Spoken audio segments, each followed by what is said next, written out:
आज भारतीय यौम जमहूरिया पर कश्मीरी अवाम दुनिया भर में यौम स्याह मना रही है। बिल्कुल, जबकि वादी कश्मीर में आज नाज़रीन हड़ताल का ऐलान किया गया। यौम स्याह को मनाने का बड़ा मकसद मकबूजा जम्मू कश्मीर में काबिज भारतीय अफवाज की जानिब से वसी पैमाने पर इंसानी हुकूक की खिलाफ वर्जियों, बेगुनाह कश्मीरियों के ज़ेर है। आप देखिए, भारत में डेमोक्रेसी इतनी वाइब्रेंट है, ये तो हमें मानना पड़ेगा। Indian democracy, Indian republic, it is something that is rare, precious. तो हिंदुस्तान का रिपब्लिक डे, अरे मुसलमानों के लिए तो दो मुल्क बना दिए, बांग्लादेश और पाकिस्तान, और फिर कह रहे कि नहीं, ये तो मुसलमानों के अगेंस्ट। भारतीय सशस्त्र सेनाओं के इंटीग्रेटेड ऑपरेशंस 15,000 फीट से अधिक ऊंचाई पर भी इस सहजता से कार्य कर सकते हैं।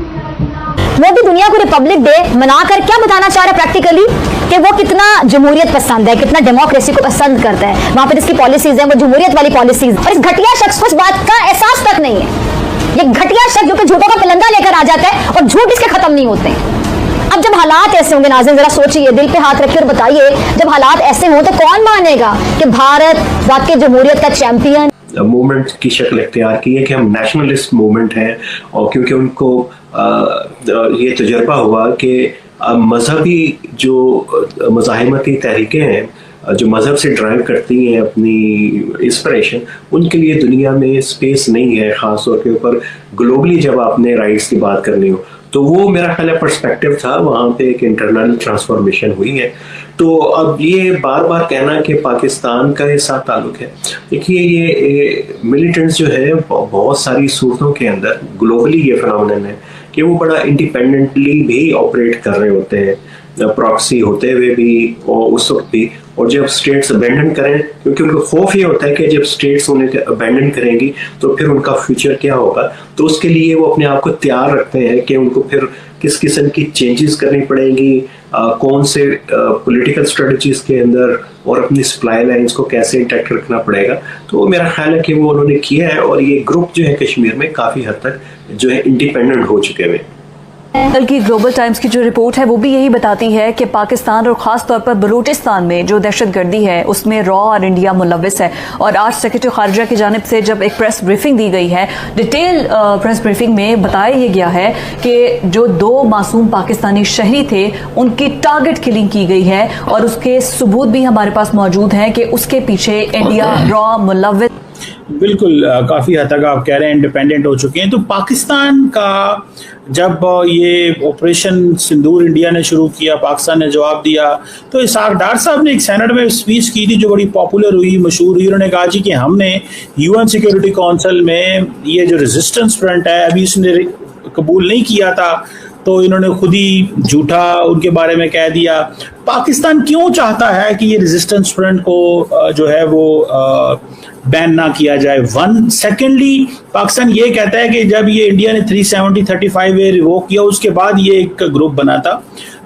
तो आपका क्या ख्याल है, ये ग्रुप क्या? बहुत बढ़िया गुड न्यूज आ रही है रिपब्लिक डे पे, ऐसी न्यूज तो और वो बोलते हैं आइसिंग ऑन द केक। ये मुझे तो एक बड़ी वो नजर आ रही है, एक प्रॉब्लमैटिक सी चीज नजर आ रही है। पहली बार यूरोपीय संघ का एक विशेष कंटीजेंट दल दिल्ली के कर्तव्य पथ पर ग्रैंड परेड में शामिल होगा। उनका आप लिबास देखिए, उन्होंने भारतीय कल्चर का लिबास पहना हुआ है। भारत के 77वें गणतंत्र दिवस के अवसर पर रूस की ओर से आया एक संदेश पूरे भारत के दिल को छू गया। यूरोप जो है वो पावर हाउस है इनोवेशन का after the United states. India जो है वो विकसित भारत 2047 का विजन लेके बैठा हुआ है। ये देखिए, भारत की धरती पे यूरोपियन यूनियन के टॉप मिलिट्री ऑफिसर्स सलाम पेश कर रहे हैं भारत के झंडे को, भारत की धरती को। अमेरिकन ने उनके दिमाग में एक चीज डाल दी हुई है कि come what may, whatever the situation is, India is China's replacement. Bharat में स्थित रूसी दूतावास ने सोशल मीडिया प्लेटफॉर्म एक्स पर भारत को गणतंत्र दिवस की शुभकामनाएं दी। प्रिय भारतीय मित्रों, आपको गणतंत्र दिवस की हार्दिक शुभकामनाएं।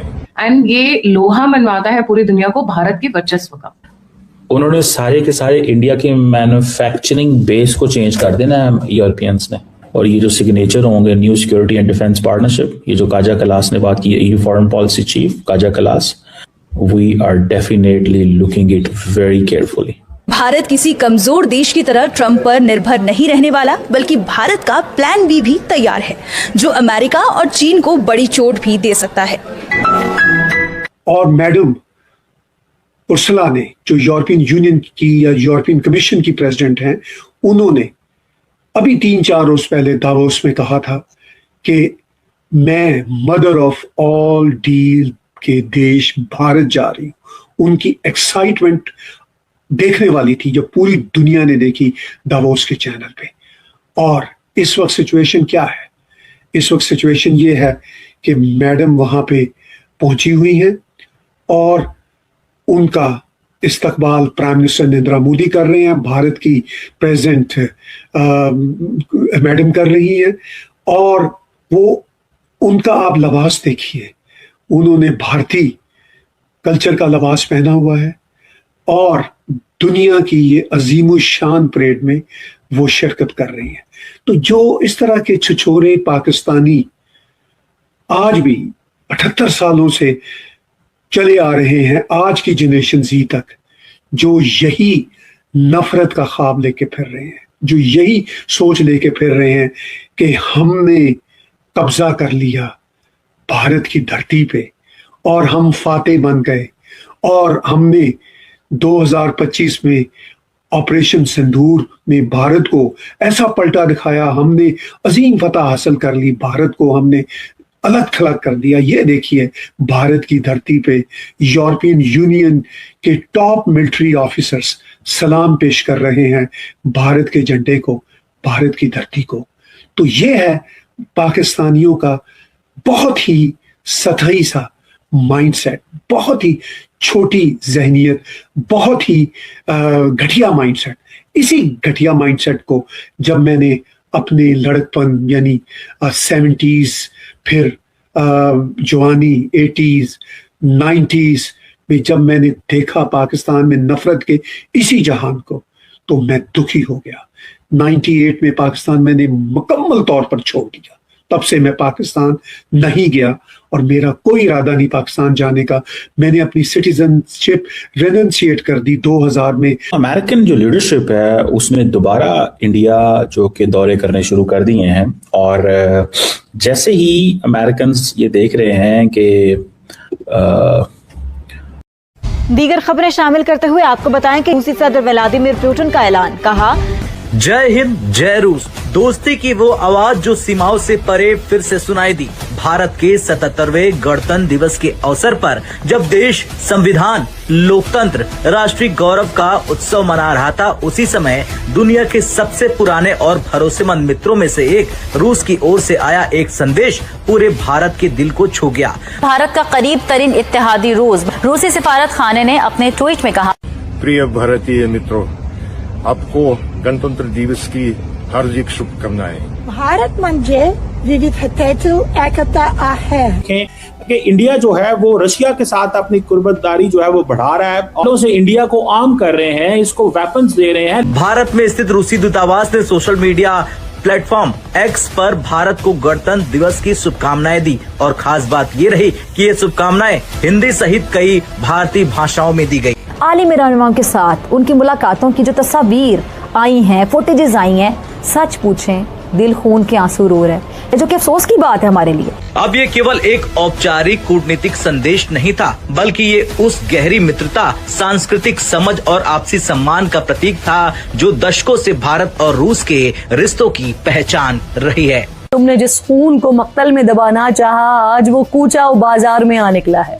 कहीं शोला, कहीं नारा, कहीं पत्थर बनकर। जुल्म की बात ही क्या, जुल्म की औकात ही क्या, जुल्म बस जुल्म है आगाज से अंजाम तलक। खून फिर खून है, 100 शक्ल बदल सकता है। ऐसी शक्लें के मिटाओ तो मिटाए न बने, ऐसे शोले के बुझाओ तो बुझाए न बने, ऐसे नारे के दबाओ तो दबाए न बने। दरअसल भारत में रूसी दूतावास ने अपने आधिकारिक सोशल मीडिया अकाउंट से लिखा कि भारत को गणतंत्र दिवस की हार्दिक शुभकामनाएं, रूस से प्यार के साथ। अब साथ ही में हैशटैग लिखा गया, hashtag Republic day 2026, hashtag Russia India और हैशटैग द्रुजबा दोस्ती। अब द्रुजबा दोस्ती शब्द अपने आप में ही भारत रूस रिश्तों का सार है। ये केवल दोस्ती नहीं बल्कि विश्वास, सहयोग और साझा इतिहास इतिहास की कहानी कहता है। इस पोस्ट के साथ रूस ने अलग अलग भारतीय भाषाओं में शुभकामनाएं दी, जिससे ये संदेश और अधिक आत्मीय बन गया। सोशल मीडिया पर इस पहल की जमकर सराहना हुई। लोगों ने इसे भारत की भाषाई विविधता और संस्कृति के प्रति रूस के सम्मान के रूप में देखा। अब्दुल्ला भाई, कई बार आप करना कुछ चाहते हैं, दिखाते कुछ हैं और होता कुछ और है, क्योंकि आप जो दिखा रहे होते हैं वो होता नहीं है और जो हो रहा होता है आप दिखा नहीं रहे होते हैं, जिसको हम स्मार्ट मूव कहते हैं। आपकी एक पॉलिसी होती है, हिडन पॉलिसी, सीक्रेसी में काम करना होता है। वो हमारे पंजाबी में आम जो अल्फाज बोला जाता है, सज्जी दिखा के खब्बी मारना। कोई नहीं बच सकता। एब्सोल्यूट सिविलियन रूल है वहां पे। कोई भी साजिश होती है उसको नाकाम बना देती है। इनकी सिविलियन इंटेलिजेंस इतनी तगड़ी और इतनी पक्की है। ये वो चीज है जो कभी हमारे जर्नैल हमें नहीं बताएंगे। एक और चीज, ट्रंप ने रोना धोना शुरू किया हुआ है। कर रहे हैं, भारत की प्रेसिडेंट मैडम कर रही है, और वो उनका आप लिबास देखिए, उन्होंने भारतीय कल्चर का लिबास पहना हुआ है और दुनिया की ये अजीम शान परेड में वो शिरकत कर रही है। तो जो इस तरह के छिछोरे पाकिस्तानी आज भी 78 सालों से चले आ रहे हैं, आज की जनरेशन जी तक, जो यही नफरत का ख्वाब लेके फिर रहे हैं, जो यही सोच लेके फिर रहे हैं कि हमने कब्जा कर लिया भारत की धरती पे और हम फातेह बन गए और हमने 2025 में ऑपरेशन सिंदूर में भारत को ऐसा पलटा दिखाया, हमने अजीम फतह हासिल कर ली, भारत को हमने अलग थलग कर दिया। ये देखिए, भारत की धरती पे यूरोपियन यूनियन के टॉप मिलिट्री ऑफिसर्स सलाम पेश कर रहे हैं भारत के झंडे को, भारत की धरती को। तो ये है पाकिस्तानियों का बहुत ही सतही सा माइंडसेट, बहुत ही छोटी जहनियत, बहुत ही घटिया माइंडसेट। इसी घटिया माइंडसेट को आ जाते हैं ग्लोबल पॉलिटिक्स के ऊपर भी। प्रेसिडेंट ट्रंप का हम देख रहे हैं कि अमेरिका और यूरोप, पहले जरा उनकी आपस में जो हम गुफ्तगू है उसको जो इक्वेशन है उसको डिस्कस करते हैं। ये जो नए वर्ल्ड ऑर्डर की बात की वो किस तरह का होगा, उसका क्या खाका है, उसकी क्या खदुखाल हैं।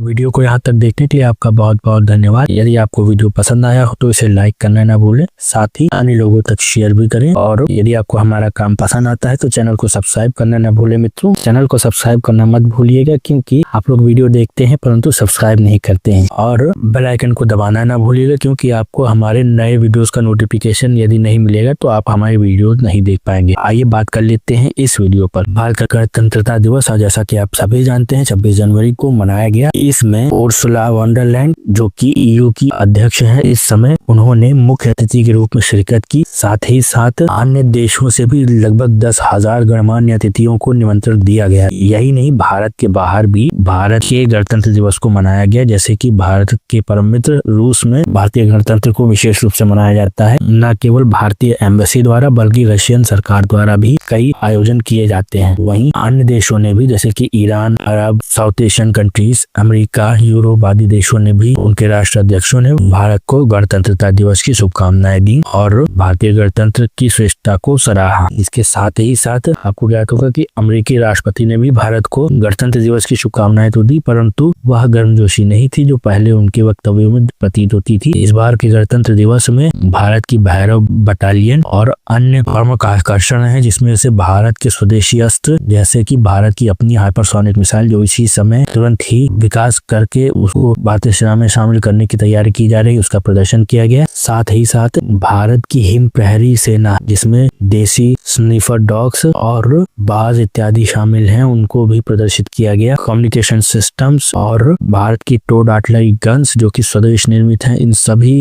स्वदेशी अस्त्र शस्त्रों का विशेष प्रदर्शन किया गया। और इसके साथ ही साथ राफेल विमान में लगने वाली मीटियोर मिसाइल को विशेष रूप से प्रदर्शित किया गया, क्योंकि ये मिसाइल वही मिसाइल है जिसका भारत ने उपयोग करके पाकिस्तान के सभी एयरबेसेस को निशाना बनाया था। इस गणतंत्र दिवस की विशेषता रही भारत व EU के मध्य साइन की गई फ्री ट्रेड एग्रीमेंट, जिसके चलते ही इस समय अमेरिका भारत से बहुत अधिक चिढ़ा हुआ है और इसके साथ ही यूरोप पर भी वह प्रतिबंध लगाने की तैयारी में है। यदि आपने गणतंत्र दिवस की परेड देखी हो तो आपको यह परेड कैसी लगी हमें अवश्य बताइएगा और वीडियो को लाइक करना ना भूले। आपका बहुत बहुत धन्यवाद।